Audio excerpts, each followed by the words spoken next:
Bonsoir à toutes et à tous, bienvenue à Toulouse au Quai des Savoirs ce soir. Bienvenue aussi à tous ceux qui nous rejoignent sur Facebook, sur Twitter, puisque cette conférence est aussi diffusée en live sur Facebook. Et vous pouvez nous suivre sur les réseaux sociaux avec le hashtag Luminopolis. Et si le soleil devenait notre principale source d'énergie? Ce soir, on vous propose d'explorer un des principaux défis du futur, celui de la production d'une énergie propre et renouvelable, l'énergie solaire. Alors pour en discuter avec nous, nous avons le plaisir de recevoir Inès Massiot. Bonsoir. Bonsoir. Inès, vous êtes chercheuse au LAS, le laboratoire d'analyse et d'architecture des systèmes du CNRS, ici à Toulouse, un laboratoire bien connu à Toulouse et dans toute la France. Et vous travaillez sur le développement des cellules solaires à haut rendement, entre photovoltaïque et nanotechnologie. Alors vous allez nous en dire un petit peu plus, vous allez nous dire tout ce qu'on a toujours voulu savoir en fait, sur l'énergie solaire sans jamais oser le demander. Ce soir, c'est le moment pour y aller. Est-ce qu'un monde où l'énergie solaire, par exemple, pourrait remplacer intégralement le pétrole et le nucléaire serait envisageable? Si oui, à quelle échéance? Sinon, pourquoi? Donc, une des questions qu'on va pouvoir se poser ce soir, quels sont les verrous scientifiques aussi, les verrous technologiques, mais aussi peut-être économiques et culturels d'un passage plus massif à l'énergie solaire? Donc, on va tenter d'évoquer et d'aborder toutes ces questions, mais juste avant de vous donner la parole, vous savez, on aime bien parler du futur ici au Quai des Savoirs, et on aime bien aussi regarder dans le rétroviseur, voir un petit peu comment on parlait du futur avant, pour rester humble et se dire que aussi nous, quand on parle du futur en 2020, voilà, on ne sait pas ce qu'on dit, enfin en tous les cas, quand on regardera ces images en 2030, peut-être qu'on aura le sourire aussi. Alors là, je vous propose de revenir en 1976, c'est un extrait d'un journal télévisé de Toulouse, de 1976, que nos amis de l'INA nous ont exhumé. Donc là, on va entendre le professeur Félix Trombe, qui est directeur, enfin qui était à l'époque directeur du laboratoire d'énergie solaire du four solaire d'Odeo, donc à côté de Font-Romeu. Et voilà un petit peu ce qu'on disait de l'énergie solaire à l'époque, on était en 1976.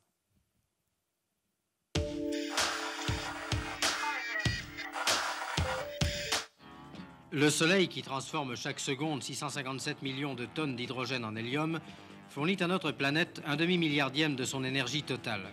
Ici à Odeo, près de Font-Romeu, un four solaire installé par le CNRS capte une infime partie de cette énergie, néanmoins suffisante, pour obtenir une puissance de 1000 kW et une température de 4000 degrés.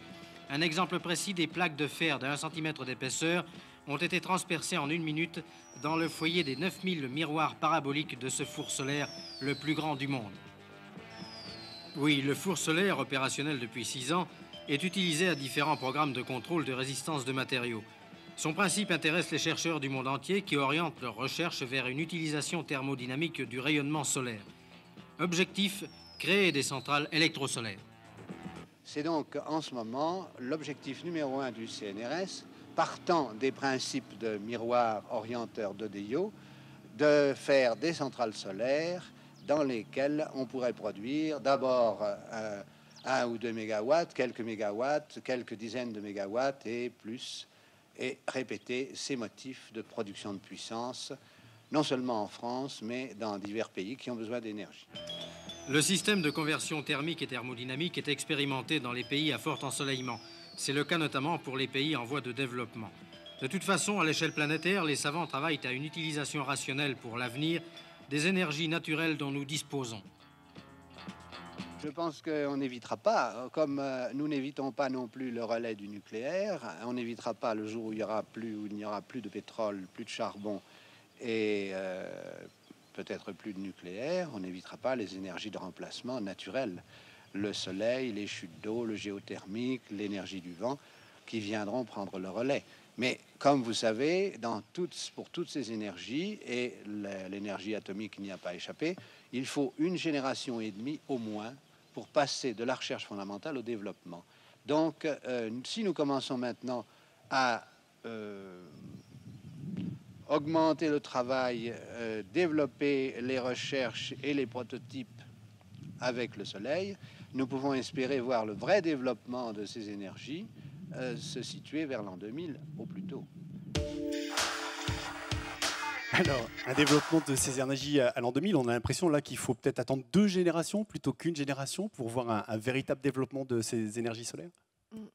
C'est vrai que c'est assez intéressant d'entendre ce qu'il dit sur le fait qu'il y a un temps de latence pour passer de concepts qu'on développe dans la recherche fondamentale à développement et l'implémentation à l'échelle industrielle.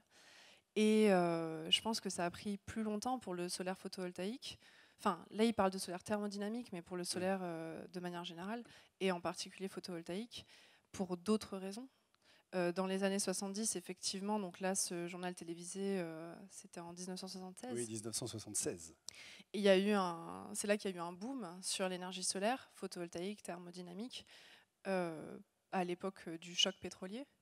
Et après, à ce moment-là, il y avait pas mal de recherches en France déjà dans certains laboratoires, notamment au LAS où je suis actuellement. Et en fait, il y a eu un déclin, après c'est retombé cet élan. Et notamment parce que je pense en France, parce que on a eu le nucléaire et qu'on avait moins besoin d'anticiper en fait sur cette transition. D'investir moins dans l'énergie solaire, plutôt voilà. dans d'autres types d'énergie. Mais là, c'est en train de reprendre parce que quelque part maintenant on n'a plus le choix. Voilà, donc là, peut-être que ce que lui il anticipait qui allait se passer en 2000, c'est en train de se passer maintenant, donc en 2020 avec 20 ans de retard. Mais c'est en train de se passer. Bien. Alors je vais vous laisser. Vous allez donc nous faire votre exposé, nous en dire un peu plus sur cette énergie solaire. On a entendu plein de chiffres là au début du reportage. C'est vrai que ça mérite quand même de remettre un petit peu tout ça à plat. Donc voilà, je vous laisse pendant une petite demi-heure et puis ensuite on prendra des questions, on dialoguera avec le public. Merci. Très bien, merci. Alors, donc, je vais commencer par vous présenter, pour permettre la discussion, vous donner en fait un panorama large sur l'énergie solaire en repartant du début, qui est le Soleil. Le Soleil, c'est la source d'énergie la plus abondante sur Terre. Pour vous en convaincre, commençons par faire un petit calcul. D'après l'Agence internationale de l'énergie, en 2016, nous avons consommé sur l'ensemble de la planète 160 000 TWh d'énergie primaire. L'énergie primaire, ça veut dire l'énergie avant transformation dans la forme sous laquelle nous l'utilisons. Donc, 160 000 millions de kilowattheures que nous avons consommés en 2016. Donc, à votre avis, en combien de temps la Terre reçoit-elle cette quantité d'énergie de la part du Soleil? En un jour, en une semaine, en un mois ou plus? Est-ce que vous avez une idée? Un jour? En fait, lorsqu'on fait le calcul, en une année, le Soleil envoie 885 millions de térawattheures. Enfin, il n'envoie pas, en fait, c'est ce qu'on reçoit sur Terre. Et dans ce calcul, j'ai pris en compte les pertes dans l'atmosphère et j'ai moyenné sur la surface du globe. Donc 885 millions de térawattheures en une année, ça veut dire que l'on reçoit 160 040 TWh, donc ce que nous, on consomme en une année, en 5700 secondes, soit 1 h et 35 minutes.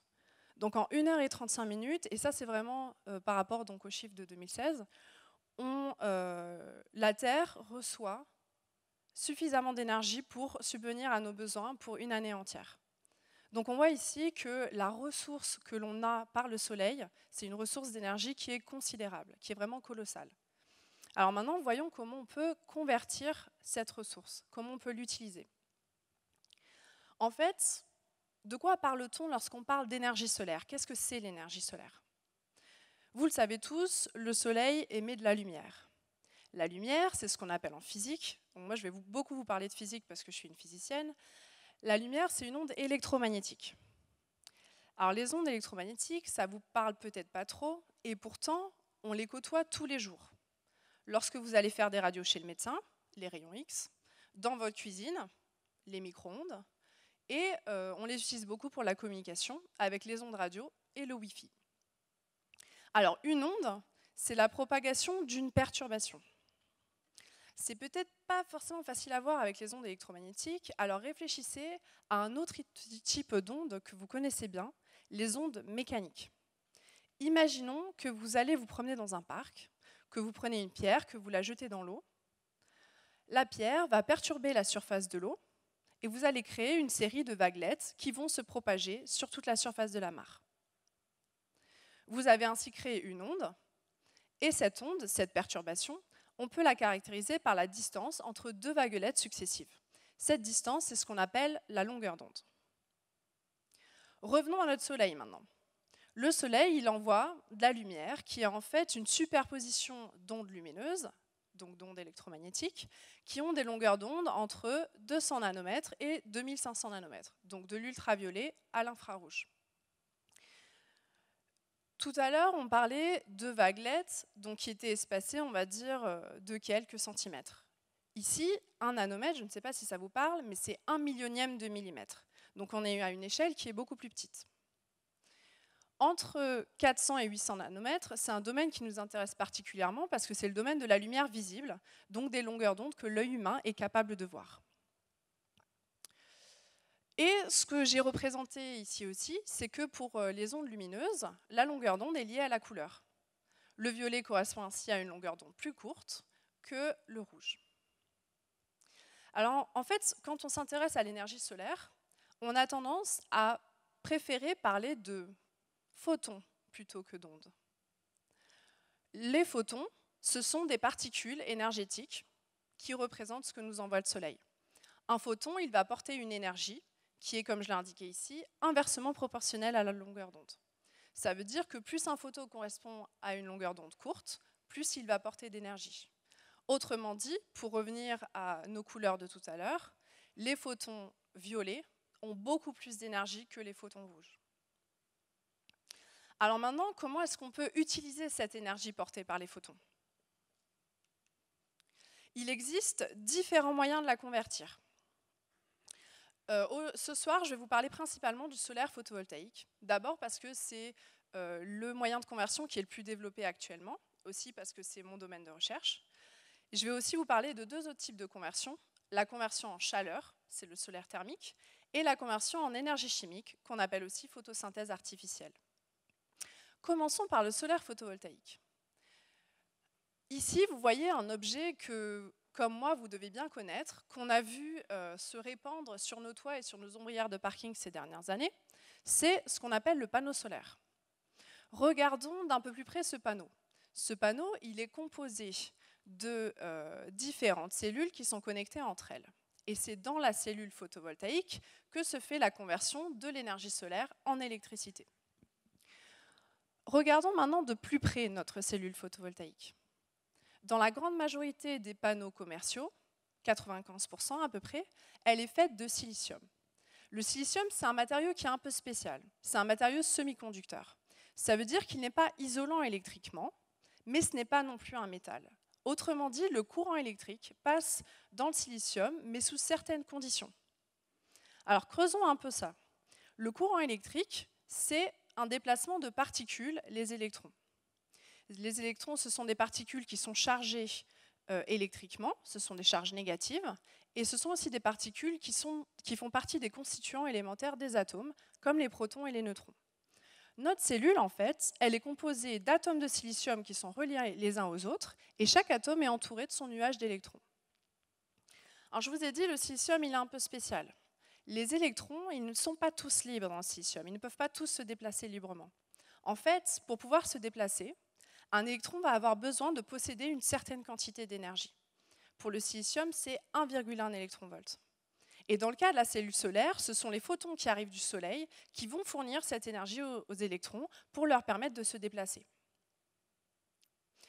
Alors ça ne suffit pas d'avoir des électrons qui se déplacent pour avoir un courant électrique. Il faut être capable de contrôler ce déplacement. Pour cela, dans notre cellule, on a créé une zone riche en électrons, la zone N, et une zone pauvre en électrons, la zone P. On a ainsi créé un champ électrique dans notre cellule. Donc ce qui va se passer, c'est que lorsqu'on a un photon du Soleil qui va être absorbé dans notre cellule, il va fournir de l'énergie à un électron et va lui permettre de se séparer de son atome. On a alors créé une particule mobile qui est chargée négativement, mais on va aussi avoir créé dans le matériau un défaut d'électrons, ce que l'on va appeler un trou. En fait, on a alors une paire de deux particules mobiles, une particule négative, et le trou, on peut l'assimiler à une particule positive. Ces particules, elles sont placées dans le champ électrique de la cellule, ce qui va les séparer et les faire se déplacer à travers la cellule. On obtient alors un courant électrique que l'on peut récupérer en connectant les contacts de part et d'autre de la cellule. Donc voilà, on a converti notre énergie solaire des photons en électricité. Mais avec quelle efficacité? Pour caractériser l'efficacité d'une cellule solaire, on va calculer son rendement. Le rendement, c'est le rapport de la puissance électrique qu'elle va produire sur la puissance lumineuse qu'elle a reçue. Il faut savoir qu'actuellement, les panneaux commerciaux à base de silicium ont un rendement proche des 20%. Et ce rendement est amené à augmenter rapidement dans les prochaines années, puisqu'à l'échelle des laboratoires, on est déjà capable d'atteindre quasiment 25% sur les cellules en silicium. Alors, je vous parle d'efficacité, mais qu'est-ce qui limite en fait l'efficacité de la cellule solaire? Donc ici, je vous ai représenté sur ce graphe la puissance solaire qui arrive sur la cellule, en orange, en fonction de la longueur d'onde, donc de l'ultraviolet à l'infrarouge. Et vous retrouvez ici le domaine du visible dont je parlais tout à l'heure. Et j'ai superposé à ce spectre solaire la réponse de la cellule en silicium en bleu, qui représente en fait la puissance électrique qu'elle va être capable de fournir, les électrons qu'elle a été capable de convertir. Et on voit ici, en comparant les deux, qu'on a beaucoup de pertes, à droite du spectre et à gauche en haut. Pourquoi est-ce qu'on a ces pertes en énergie? La première raison, c'est que notre matériau semi-conducteur, notre silicium par exemple, n'est pas capable de convertir les photons de toutes les longueurs d'onde. Pourquoi? Rappelez-vous, on a dit que les électrons du silicium, ils ne peuvent devenir mobiles que si on leur fournit au moins 1,1 électron-volt. Alors vous vous souvenez aussi que les photos de l'infrarouge, ceux qui sont à droite, ce sont ceux qui ont une grande longueur d'onde, donc ils n'ont pas beaucoup d'énergie. En fait, ils n'ont pas suffisamment d'énergie pour rendre les électrons du silicium mobiles. Et la cellule, elle ne va pas être capable de les convertir en courant électrique.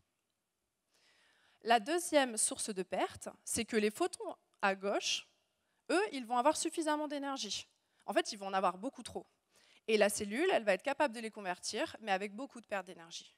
Au total, dans une cellule, environ 50% de la puissance lumineuse qui arrive sur la cellule est perdue et ne peut pas être convertie en puissance électrique. En fait, ce que j'essaye de vous faire comprendre ici, c'est que dans une cellule solaire, c'est le principe même de la cellule qui limite son efficacité.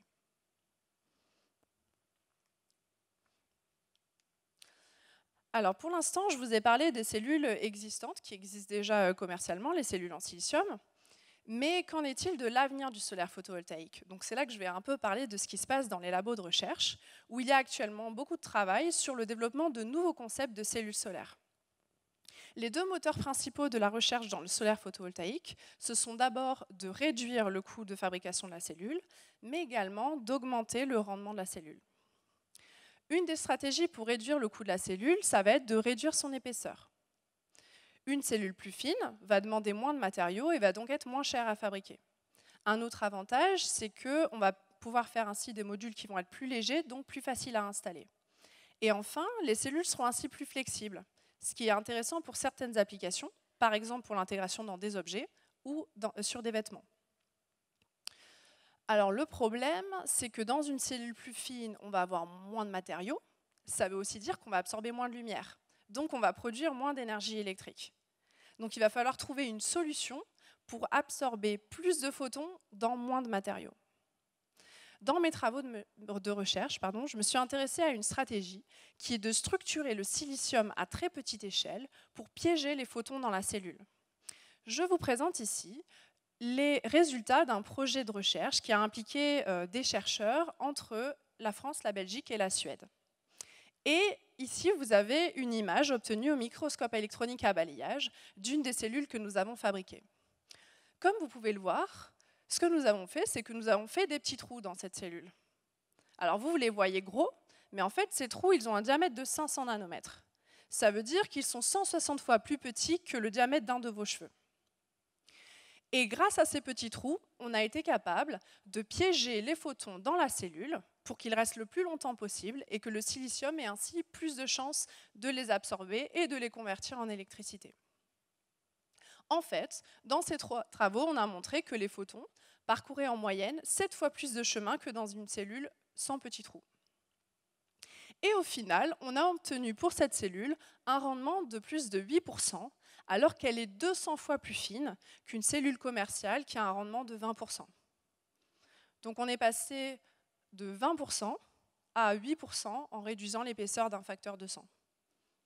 C'était plutôt pas mal. Alors le deuxième moteur de la recherche dans le solaire photovoltaïque, comme je vous l'ai dit, c'est d'augmenter son rendement. Mais on a aussi vu tout à l'heure, si vous vous souvenez, que une des limites de la cellule, c'est qu'elle n'est pas capable de convertir les photons de toutes les longueurs d'onde.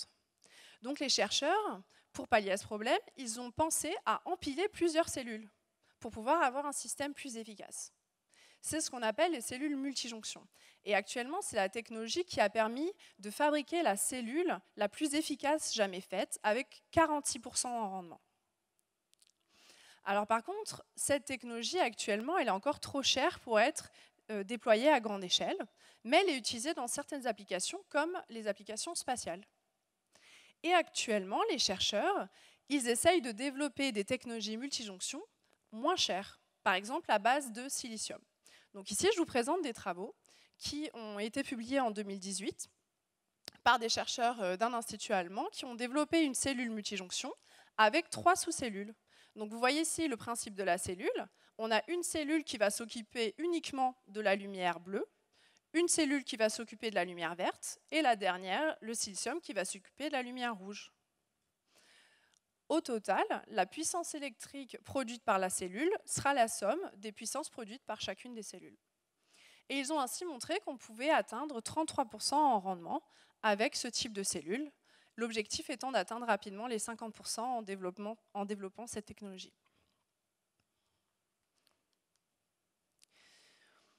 Pour l'instant, je vous ai parlé presque essentiellement du silicium, mais il existe en fait plein de matériaux différents et certains sont plus adaptés que le silicium à d'autres applications. En fait, pour moi, une des forces du solaire photovoltaïque, c'est la grande variété de technologies existantes et donc d'applications possibles avec des rendements et des coûts variables. Et ici, je vous présente un panorama de certaines de ces applications. Donc, je vais en commenter certaines. En particulier, pour les applications terrestres, on peut utiliser certains matériaux dits couches minces, donc des alternatives au silicium, pour réaliser des panneaux solaires colorés, pour permettre une meilleure intégration des panneaux dans l'architecture du bâtiment. Donc ici, vous avez des panneaux colorés, mais aussi avec des motifs, qui sont réalisés par une compagnie française, Sun Partner. De plus, une application phare du solaire photovoltaïque, c'est l'autonomie en énergie des systèmes embarqués, notamment pour des applications spatiales. Et ici, je vous ai mis une photo du rover Opportunity, qui a été envoyé pour l'exploration sur Mars, et dont l'autonomie en énergie était assurée par des cellules solaires multijonctions. Et enfin, un point que je trouve intéressant est l'intégration du solaire photovoltaïque au sein des objets du quotidien. Par exemple, ici, vous avez une montre connectée dont le verre de montre intègre une cellule solaire. Et enfin, je vous ai parlé déjà du lien entre architecture et solaire photovoltaïque. Et actuellement, il y a aussi développement d'intégration du solaire photovoltaïque dans du mobilier. Donc ici, vous voyez une table. Et donc un lien de plus en plus important entre design et solaire photovoltaïque. Cette table, en fait, ça vous permet de lui rajouter une fonction. Ce n'est pas seulement une table, elle vous permet également d'alimenter vos objets connectés, par exemple.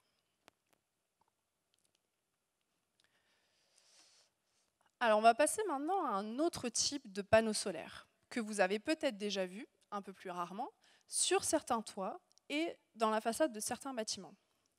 Ces panneaux solaires, ce ne sont pas des panneaux photovoltaïques, ce sont des panneaux solaires thermiques. Ils ne sont pas constitués de cellules photovoltaïques, comme vous pouvez le voir, mais ils sont constitués d'un circuit dans lequel circule un fluide caloporteur qui va donc permettre de transporter et de stocker la chaleur. Ce qui se passe dans ce cas-ci, c'est que les photons qui arrivent du soleil sur le panneau vont fournir de l'énergie aux atomes du fluide, qui vont alors augmenter leur agitation, ce qui va donc augmenter la température du fluide. Donc en sortie du panneau, on va avoir un fluide chaud, qu'on va pouvoir utiliser de différentes façons. On peut l'utiliser pour faire de l'eau chaude, avec un chauffe-eau solaire. On peut l'utiliser pour chauffer un bâtiment, par exemple avec un plancher solaire. Et on peut l'utiliser pour faire de la climatisation. Donc ici, la photo que j'ai mise en bas, d'ailleurs, c'est pour faire de la climatisation. Donc ça, c'est plutôt pour des applications résidentielles, des intégrations au bâtiment. Mais cette chaleur, on peut aussi l'utiliser dans des procédés industriels ou on peut la convertir sous une autre forme d'énergie, mécanique ou électrique. J'aimerais parler d'un point qui est que le solaire thermique, on en entend beaucoup moins parler que le solaire photovoltaïque. En fait, il faut savoir que la filière accuse actuellement un recul depuis plusieurs années en France, mais aussi à l'échelle de l'Europe. Et pourtant, disposer d'une source renouvelable de chaleur est vraiment un enjeu clé pour nous. Je ne sais pas si vous le savez, mais la chaleur est la première source d'énergie consommée. En fait, en France, en 2016, elle représentait 42% de l'énergie consommée. Et actuellement, en France, seulement 21% de la chaleur produite est d'origine renouvelable. Le reste, c'est majoritairement issu de combustibles fossiles, gaz, pétrole, charbon. Donc il est très important de développer des alternatives renouvelables, et notamment le solaire thermique. Je reviendrai dessus ensuite. Donc là, pour l'instant, je vous ai parlé des technologies que nous avons développées pour convertir l'énergie solaire en chaleur, pour la convertir en électricité. Mais en fait, la conversion de l'énergie solaire, elle existe depuis très longtemps dans la nature. Depuis plus de 3 milliards d'années, en fait.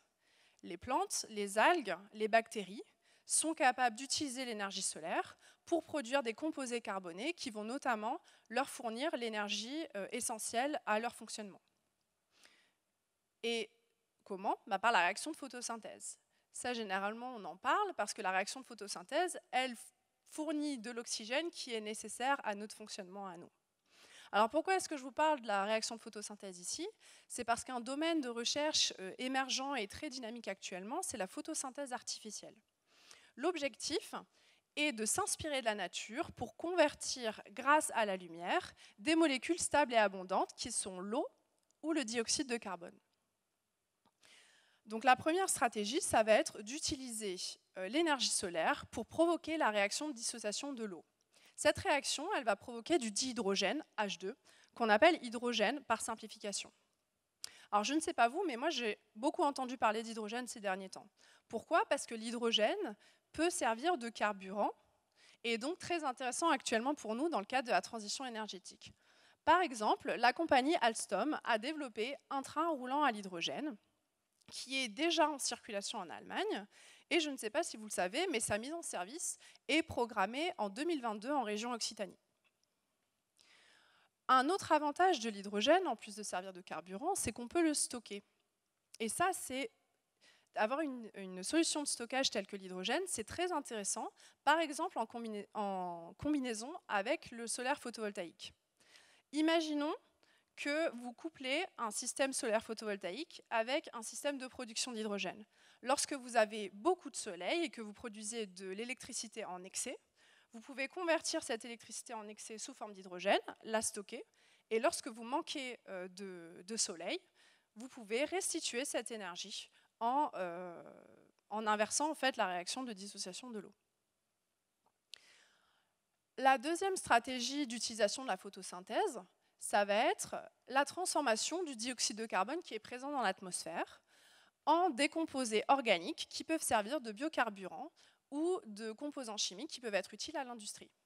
Par exemple, des chercheurs ont récemment montré qu'ils étaient capables de transformer le dioxyde de carbone en molécules organiques qui pouvaient servir à fabriquer des plastiques. Ce qu'il faut retenir ici, c'est que le développement de systèmes de photosynthèse artificielle reste encore limité à l'échelle de la recherche en laboratoire. Et notamment, deux écueils sont actuellement l'instabilité de ces systèmes, donc il faut allonger leur durée de vie, mais aussi réduire leurs coûts. Alors, je vais maintenant revenir à notre question de départ qui est « Et si le soleil devenait notre principale source d'énergie ?» Je vais reformuler cette question. Quelle est en fait la place que peut occuper l'énergie solaire dans notre transition énergétique ? Et pour répondre à cette question, je vais rapidement revenir à qu'est-ce que la transition énergétique ? Actuellement, et pour revenir au film qu'on a vu tout à l'heure, une des raisons pour lesquelles tout le développement d'énergie alternative revient sur le tapis, c'est à cause du changement climatique. Aujourd'hui, on est très préoccupé par le changement climatique qui est dû aux activités humaines. En particulier, on souhaiterait réduire notre dépendance aux énergies fossiles qui produisent des gaz à effet de serre, qui eux participent au réchauffement de la planète. Il est donc urgent actuellement de développer des énergies alternatives et de faire une transition des énergies fossiles vers ces énergies alternatives. Les objectifs de la transition énergétique en France pour les 10 prochaines années sont décrits dans la loi de programmation pluriannuelle de l'énergie. Et ici, je vais vous présenter en fait les objectifs et les mesures qui sont décrites dans cette loi, mais qui concernent l'énergie solaire. Une des ambitions en fait, de cette loi, c'est d'atteindre la neutralité carbone en France en 2050.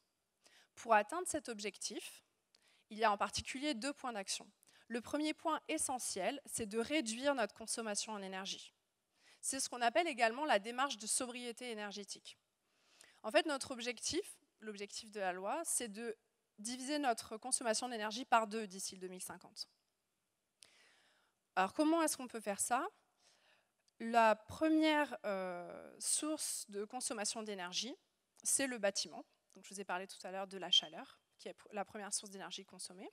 Et donc, parmi les mesures qui sont envisagées, il y a faire des bâtiments plus efficaces dans leur utilisation d'énergie et la rénovation des bâtiments existants pour améliorer leur isolation et ainsi avoir moins de pertes au niveau du chauffage.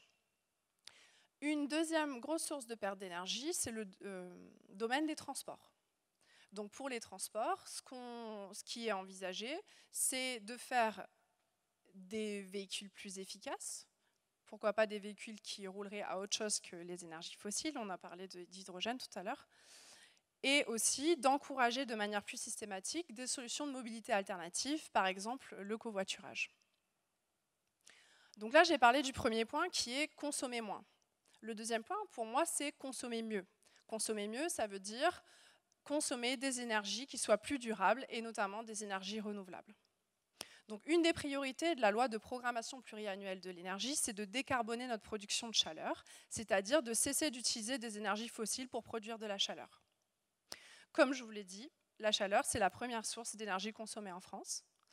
Et actuellement, 21% de notre production de chaleur est d'origine renouvelable. L'objectif, c'est de passer à presque 40% en 2028. Parmi les mesures qui sont proposées, il y a l'instauration d'un taux minimum de chaleur renouvelable dans les bâtiments neufs et le renforcement du fonds chaleur, qui est un fonds de subvention pour encourager les productions renouvelables de chaleur. En particulier pour le solaire thermique, j'ai illustré ici sur ce graphe les objectifs décrits dans la loi. Et l'objectif, c'est de multiplier par 3 la quantité de chaleur consommée d'origine solaire d'ici 2028. Donc on voit que c'est des objectifs qui sont assez ambitieux. Donc ça, c'était pour la partie chaleur. En ce qui concerne l'électricité, actuellement, on a 40% d'énergie renouvelable dans notre production d'électricité. Non, pardon. Pas du tout. L'objectif de la loi, c'est justement d'obtenir 40% d'énergie renouvelable en 2030. Actuellement, pour vous donner une idée, en 2017, on avait 17% d'électricité renouvelable dans notre production d'électricité. Donc pour passer de ces 17% aux 40% qu'on aurait envie d'avoir, et apparemment j'ai vraiment très envie d'atteindre ces 40%, on va s'appuyer sur 3 sources principales d'électricité renouvelable, l'hydroélectricité, l'éolien et le solaire photovoltaïque. En particulier, le solaire photovoltaïque actuellement, c'est l'énergie qui est la plus compétitive pour les grandes centrales au sol. Et donc, ce qui est envisagé, c'est d'accélérer l'installation de centrales solaires. Donc ici, sur ce graphe, je vous ai montré l'augmentation, donc la tendance d'augmentation de l'installation solaire photovoltaïque sur les 10 dernières années.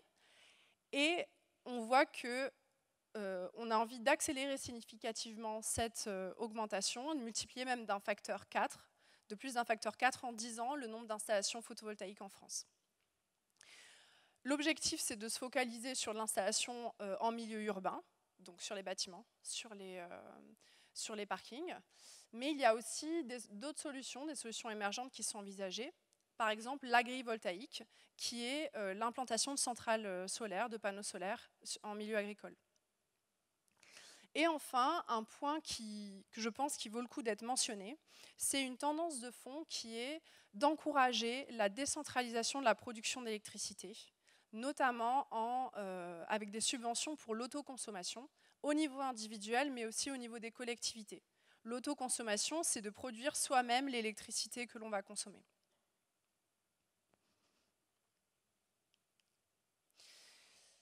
Et mon dernier point, ça va être que pour moi, la transition énergétique, c'est aussi de permettre un accès à l'énergie pour tous.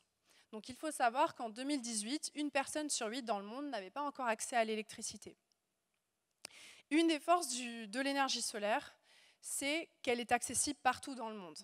Et en particulier, elle est même plus disponible dans les zones où on manque d'accès à l'énergie, et en particulier à l'électricité, par exemple en Afrique et en Asie du Sud. Ici, quand je parle d'énergie solaire, je parle principalement du solaire photovoltaïque, puisque c'est celle qui est le plus développée. Pour moi, un des avantages du solaire photovoltaïque, c'est aussi qu'il permet un accès hors réseau électrique. On n'a pas besoin d'être connecté à un réseau électrique pour utiliser du solaire photovoltaïque. Et ça, c'est très important, notamment pour les pays développés. Donc le solaire photovoltaïque, il peut vous servir à quoi? Il peut servir tout simplement à fournir un accès à l'électricité dans les maisons.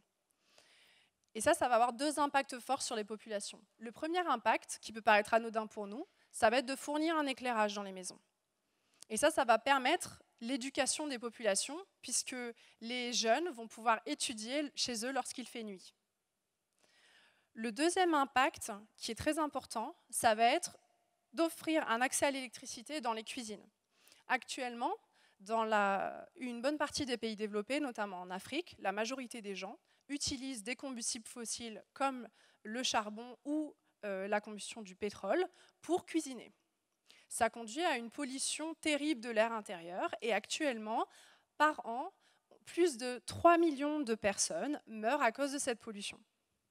Donc, on voit ici qu'avoir un accès à l'électricité dans la cuisine, ça aura un impact sur la santé des populations, vraiment un impact fort. Ensuite, en plus de l'accès à l'électricité, le solaire photovoltaïque peut permettre un accès à l'eau potable avec les pompes solaires. Et en fait, on est en train de se rendre compte dans différents endroits que les pompes solaires sont parfois plus rentables que les pompes à essence à long terme parce qu'elles demandent moins de maintenance et donc sont moins chères sur toute leur durée de vie.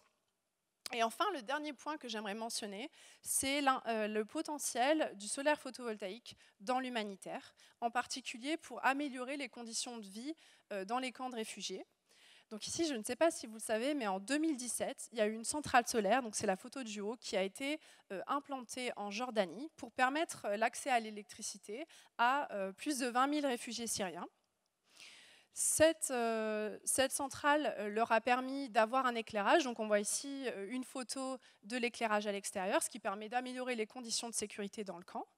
Mais elle leur a aussi fourni un accès à l'électricité dans leur campement. Et ça, c'était particulièrement important pour leur fournir une ventilation, ce qui fait particulièrement chaud là-bas, et aussi une réfrigération des aliments, ce qui améliore les conditions d'hygiène. Et je pense que ce point-là, le potentiel du solaire photovoltaïque pour l'humanitaire, va se révéler de plus en plus important puisqu'on s'attend à avoir des flux migratoires de plus en plus importants. En conclusion, j'espère vous avoir montré dans cet exposé la place, le potentiel qu'a l'énergie solaire pour notre avenir énergétique. Je vais revenir sur 3 raisons principales. La première qui est, j'espère vous avoir convaincu de la ressource d'énergie considérable qu'on a à disposition avec le soleil. La deuxième, c'est la multiplicité d'applications qu'on a, déjà à partir des technologies qui sont déjà existantes. Et enfin, pour moi, l'énergie solaire, elle permet un accès à l'énergie plus durable et plus juste. Je vous remercie de votre attention.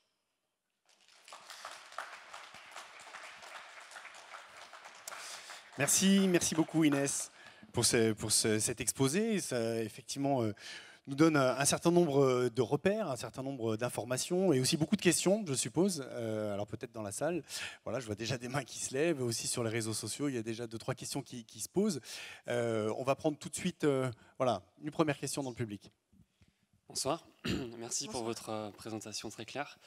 Ma question porte sur est-ce qu'on peut vraiment considérer le solaire photovoltaïque à base de silicium comme une énergie renouvelable en tenant compte du caractère fini des ressources nécessaires à leur fabrication?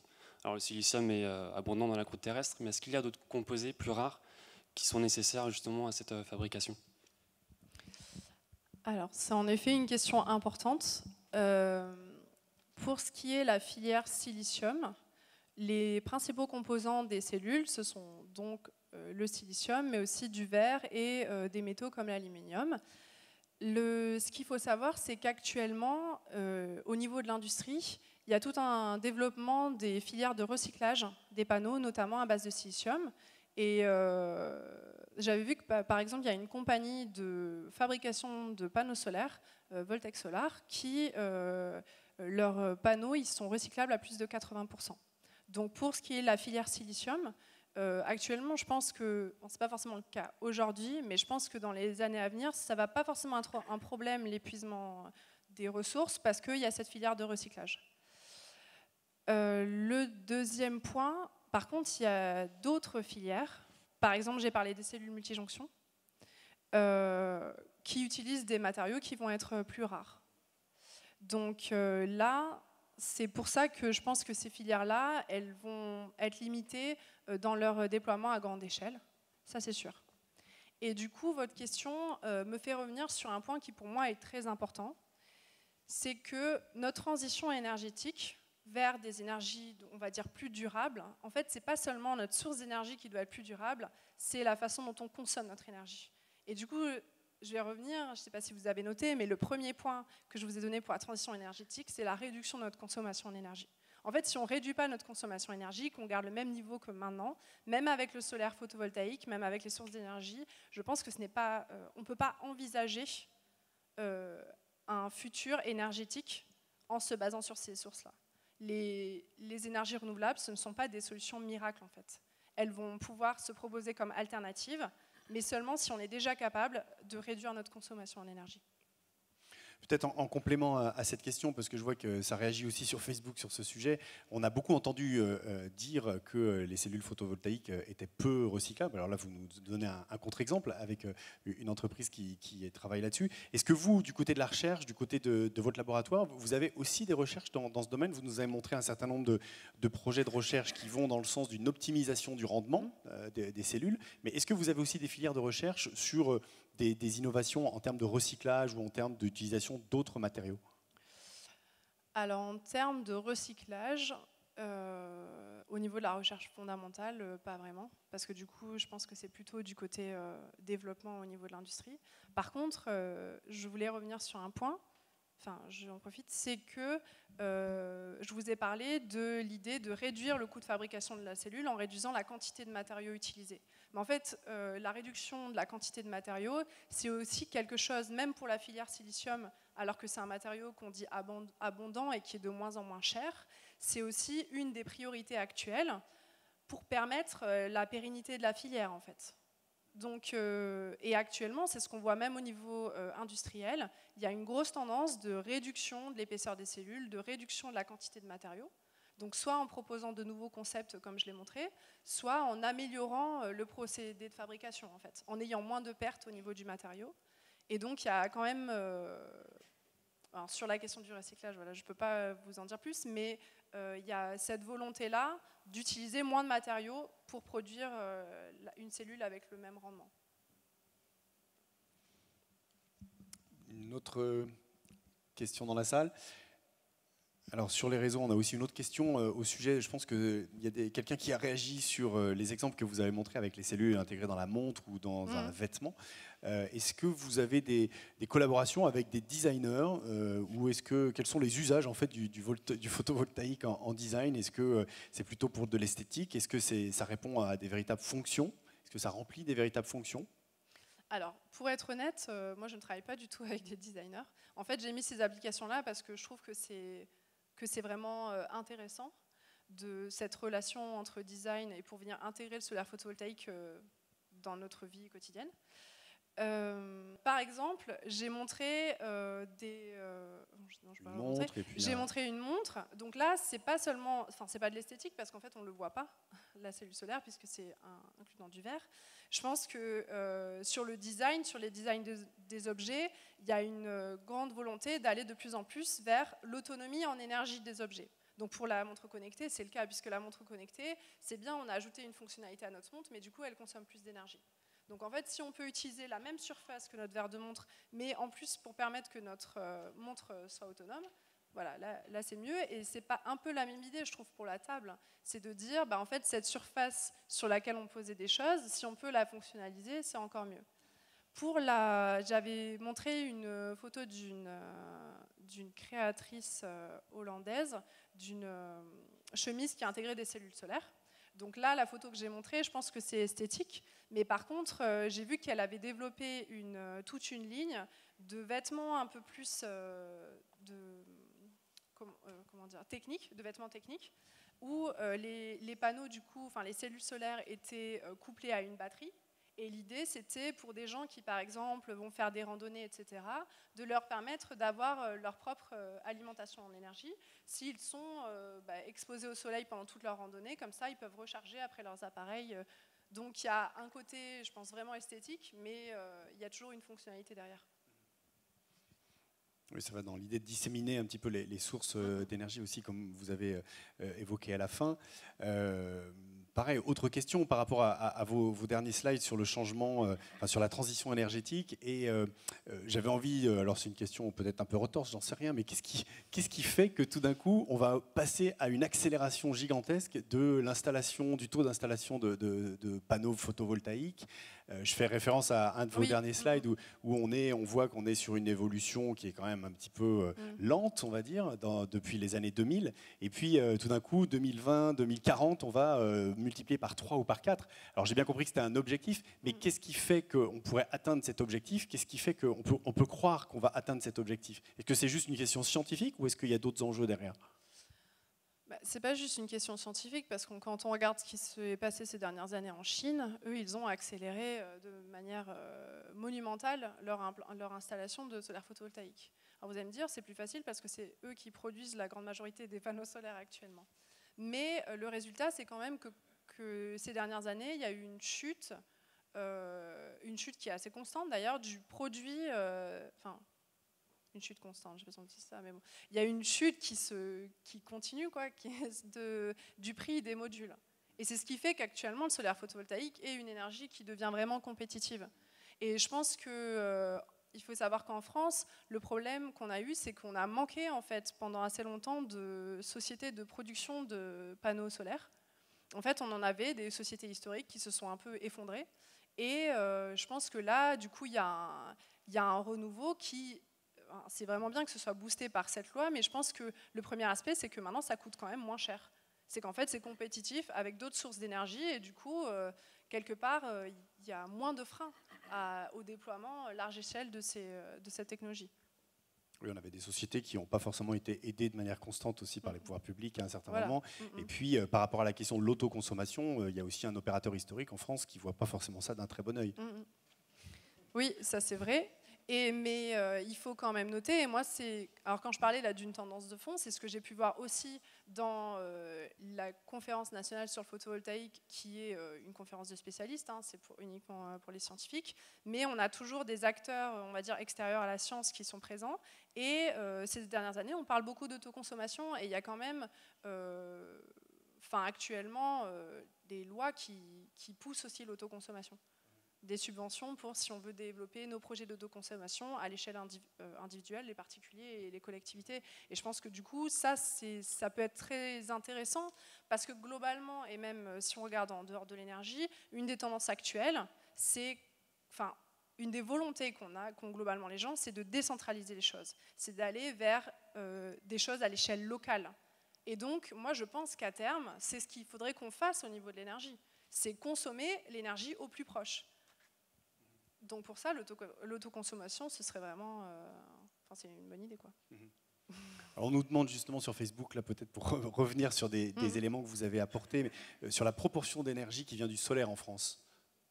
puisque vous nous aviez dit, en fait, finalement, l'objectif, ça va être 40%, mais aujourd'hui, on est à 17, c'est ça, 2017, c'était 17% la part d'énergie renouvelable. Ouais. Alors là, c'était donc ce qu'on souhaiterait 40% en 2030, c'est la part d'énergie renouvelable dans l'électricité. C'est pas seulement le solaire photovoltaïque. Les derniers chiffres, c'était, mais je sais plus si c'est 2017. Je crois que c'est 2017 ou peut-être 2016. C'était 2%. Ah oui. Pour le solaire photovoltaïque en France. La route est longue. Ouais. Mais c'est quand même en augmentation. Mais oui, la route est longue. Après, ce qu'on voit, c'est que, vous l'avez noté vous-même, on espère, enfin, on a envie de provoquer une accélération de l'installation des panneaux. Donc, logiquement, ça devrait suivre. Oui, une intervention en public. Bonsoir, merci pour votre intervention. J'aurais 2 questions. La première, d'après votre expérience, les nouvelles technologies dans le laboratoire, dans combien de temps est-ce qu'ils seront commercialisables? Et deuxième question, c'est vous avez parlé des tendances de pouvoir public. Est-ce qu'ils cherchent plutôt à forcer l'installation des vieux panneaux solaires? Vous avez parlé rendement à 20%, ou plutôt faire de la recherche dans les laboratoires pour trouver des nouvelles technologies? Alors, la première question, donc sur dans combien de temps est-ce qu'on pourra commercialiser ce qui est développé au niveau laboratoire? C'est une question à laquelle il m'est difficile de répondre. Une génération, hein, disait le professeur Tronc. Parce que je pense que ça dépend beaucoup en fait de quelle technologie vous parlez. Par exemple, donc je vous ai présenté 2 exemples de projets de recherche.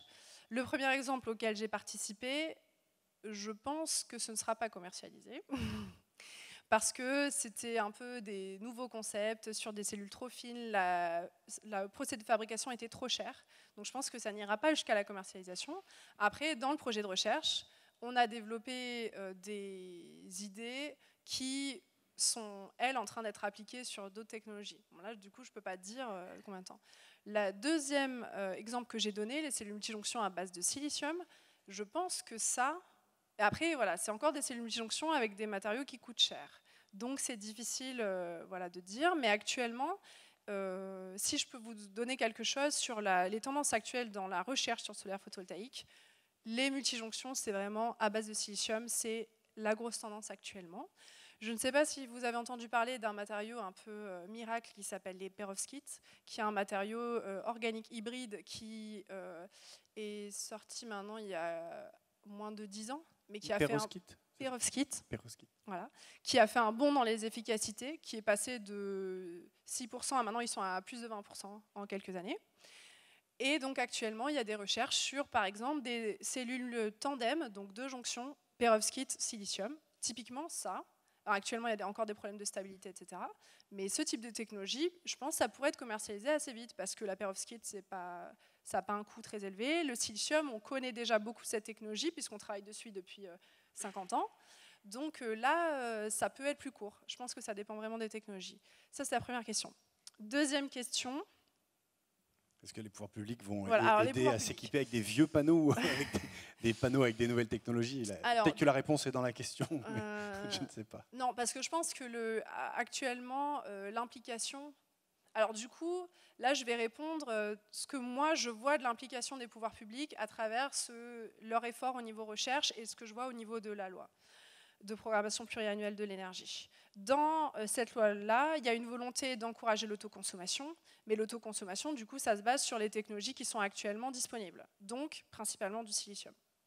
Après, au niveau recherche, il faut reconnaître qu'il y a un effort actuel des pouvoirs publics pour encourager la recherche, même au niveau plus fondamental, sur le solaire photovoltaïque en France.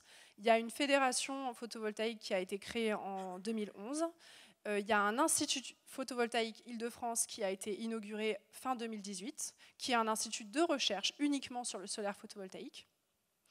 Et il faut noter, et on en parlait tout à l'heure, que notamment la recherche sur le photovoltaïque en France, elle est aussi poussée par 2 compagnies qui sont EDF et Total.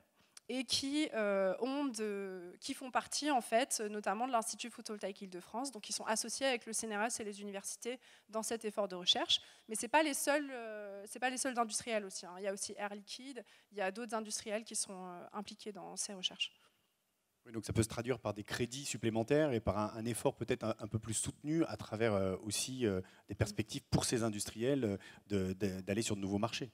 Voilà. Au niveau de l'Institut, l'implication des pouvoirs publics, ça se traduit par du coup du recrutement en fait, de personnes, de contractuels principalement, pour du coup participer à cet effort de recherche. Et au niveau des industriels, c'est pareil.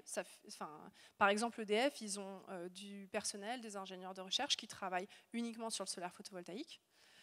Et ça se traduit notamment par des thèses qui vont être sur des projets en amont, sur des nouveaux concepts vraiment un peu plus fondamentaux de cellules solaires, mais avec l'espoir, bien sûr, que ça pourrait se traduire à l'échelle industrielle. Vous voulez dire qu'ils sont aussi en recherche fondamentale et pas uniquement en développement et en recherche appliquée. Je crois qu'il y avait une autre main qui se levait. Oui, donc ce soir j'ai appris qu'il y avait la loi de programmation pluriannuelle, je ne connaissais pas, donc c'est super, je trouve que ça va booster l'installation de panneaux photovoltaïques. Ce que je crois savoir, c'est que la production de cellules silicium est exclusivement faite en Chine. Vous allez me confirmer si c'est bien ça. Donc ce qui est un peu inquiétant, c'est que ça veut dire qu'on va importer des millions de cellules chinoises en France. Pourquoi on ne saisit pas l'opportunité là dans les 10 ans à venir pour fabriquer ces cellules en France? Alors, effectivement, la production de panneaux solaires actuellement est... c'est pas que la Chine, parce qu'il y a aussi des producteurs américains. L'Allemagne a toujours eu un rôle particulier dans l'industrie du photovoltaïque. Mais actuellement, c'est principalement la Chine. Donc, quand on installe des panneaux en France, c'est principalement des panneaux chinois.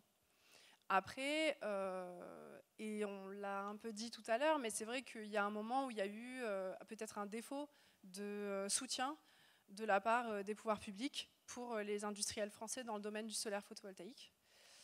Et actuellement, je peux pas dire si ça va reprendre ou pas. C'est sûr que pour nous, du coup, quelque part, on dit qu'on veut passer on veut faire une transition des énergies fossiles, parce que notamment on est dépendant du coup des pays qui produisent ces énergies fossiles, et on passerait à des autres sources d'énergie où on dépend aussi d'autres pays. Et donc là on parle des panneaux en silicium, mais dans la transition énergétique, il y a aussi, on a beaucoup parlé des terres rares ces derniers temps, qui sont principalement aussi en Chine. Donc ça, c'est sûr que c'est un problème. Voilà, j'ai pas trop la solution. Oui, c'est vrai que ce n'est pas les chercheurs qu'il faut interroger du coup, mais c'est peut-être plus nos politiques. C'est vrai qu'il y avait une filière de production de cellules photovoltaïques qui avait un peu démarré en France et qui n'a pas continué. On parle plus de start-up du côté de l'énergie solaire, hein, des gens qui travaillent sur des projets très innovants en amont, mais qui ne sont pas à l'échelle industrielle aujourd'hui et qui ne développent pas, pour le moment en tous les cas, de filière industrielle. Oui, ou qui, je pense à justement des startups qui travaillent plutôt sur d'autres types de matériaux en fait. Notamment, je vous ai parlé de Sun Partner, qui est une compagnie qui travaille sur des technologies plutôt couche mince. Notamment ici, les panneaux solaires colorés, c'était un matériau qui s'appelle le CIGS. Après, je sais qu'en France, il y a aussi une activité du côté cellules solaires organiques. Donc c'est plutôt pour des applications de niche, moins que pour les panneaux qu'il y a sur les toits, mais il y a quand même une activité au niveau industriel en France. Oui, monsieur. Est-ce que le développement du photovoltaïque ne pose pas un problème d'acceptabilité et de surface disponible pour poser ces panneaux? Oui, intéressante question. On pense aussi à l'éolienne qui pose des questions d'acceptabilité sociale, effectivement. Est-ce que vous avez été confronté à ce genre de choses? Alors moi personnellement non, parce qu'en fait dans mon métier, pour être honnête, moi je travaille plutôt sur des petites cellules que sur des panneaux, mais c'est effectivement un des problèmes du photovoltaïque, c'est un des freins possibles au développement du solaire photovoltaïque, c'est le fait qu'il occupe de la surface. C'est aussi une des raisons pour lesquelles on veut augmenter les rendements des panneaux, parce que du coup on aurait besoin de moins de surface pour produire la même quantité d'énergie. C'est pour ça qu'actuellement, ce qui est envisagé, c'est principalement ce que j'avais dit, de l'installation, de se baser plutôt sur les milieux urbains, c'est-à-dire de mettre des panneaux sur les toits, qui est une surface qui est déjà occupée de toute façon, ou sur les parkings, et moins que sur des espaces. Et ça, c'est vraiment... donc là, je reviens un peu sur ce qu'a dit le monsieur sur la loi de programmation pluriannuelle de l'énergie, parce que je voudrais dire qu'en fait, la loi de programmation pluriannuelle de l'énergie, on peut trouver le texte en ligne, donc vous pouvez avoir accès aux données que j'ai données ici, tous les chiffres, et les mesures qui sont envisagées, etc. Donc c'est pour ça que c'est principalement pour de l'installation en milieu urbain, et pour utiliser moins de surface utile, j'ai parlé de l'agrivoltaïque. Il y a des gens qui commencent à faire des études pour voir quels pourraient être les bénéfices ou les inconvénients de mettre des panneaux solaires sur des surfaces agricoles. Il y a des gens, j'ai vu une étude, je crois américaine, qui avait montré que dans certains cas, ça peut être bien parce qu'en fait, ça fait des zones un peu humides et que ça peut servir à certaines cultures. Après, il y a une autre application qui est pas, que j'ai vu, je crois, j'ai vu des exemples au Japon. En France, je crois que c'est une idée, mais je ne sais pas si ça a été vraiment implanté. C'est l'idée de faire des centrales flottantes. Donc d'utiliser des retenues d'eau pour mettre des panneaux flottants en fait, pour utiliser cette surface-là. Il y avait une autre question de ce côté, oui. Merci. Et, je vais revenir peut-être sur vos travaux de recherche que je trouve intéressants. Est-ce que vous pourrez en dire un peu plus? Et comment vous êtes arrivé à la conclusion que la géométrie spécifique que vous avez utilisée pouvait améliorer l'efficacité de transporter du courant? Et si vous avez des autres projets en cours? Voilà. Ok, donc les travaux que j'ai présentés ici, donc le fait de structurer le silicium, faire des trous dans le silicium, donc c'est pas tellement la structuration, c'est pas pour optimiser le passage du courant, c'est pour optimiser l'absorption des photons en fait dans la cellule. C'est plutôt du côté lumière, du côté optique, parce que moi c'est plutôt ce que je fais plutôt que sur l'aspect électrique. La géométrie de ces trous, donc ici ce sont des trous qui sont paraboliques et ils ont été optimisés pour diminuer, en fait quand on a nos panneaux photovoltaïques, on ne le voit pas forcément du coup quand on est loin, mais si vous regardez un panneau photovoltaïque, il n'est pas plan. En fait il a une texturation. Parce que quand on a une surface plane, on a sur du silicium, on a à peu près 30% de la lumière qui va être réfléchie. Donc déjà, il y avait un premier enjeu qui était de faire en sorte de diminuer cette réflexion pour permettre au maximum de photons possibles d'entrer dans la cellule. Donc ça, c'est une histoire de géométrie et de propriétés optiques du matériau, en fait. Donc ça nous a amené à la forme parabolique. Et après, il y avait une question par rapport à l'aspect électrique, qui est que la cellule... On n'aime pas trop quand on a des surfaces un peu aiguës, et du coup c'est pour ça qu'on a quelque chose qui est assez rond. Donc c'est le résultat d'une optimisation à la fois optique pour l'absorption des photons et électrique pour assurer que derrière on ne perde pas tous les électrons qu'on avait générés. Pour ce qui est de ce sur quoi je travaille actuellement, donc entre ma thèse et le poste que j'occupe au CNRS maintenant au LAS, j'ai travaillé beaucoup sur les aspects optiques. Comme je vous ai présenté, une des limites de la cellule solaire, c'est qu'on a des grosses pertes d'énergie du fait de son principe même.